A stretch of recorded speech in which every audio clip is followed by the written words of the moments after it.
তুমি যতই ঠিক হও না কেন, একজন মানুষ আছে যাকে বোঝানো যায় না।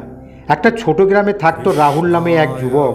খুব মেধাবী, খুব শিক্ষিত, কিন্তু তার একটা সমস্যা ছিল, সে নিজেকে সবার চেয়ে বড় ভাবত। কেউ কিছু বললেই সে বলতো আমি সব জানি।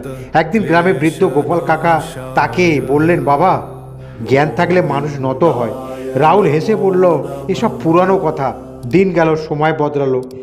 রাহুল এক ভুল সিদ্ধান্ত নিল, আর সেই ভুলে হারালো কাজ, সম্মান, বন্ধু, সব। একদিন সে বসে ভাবলো, যাদের আমি ছোট ভাবতাম আজ তারাই আমাকে সাহায্য করলো কেন? সেই দিন তার মনে পড়লো গোপাল কাকার কথা।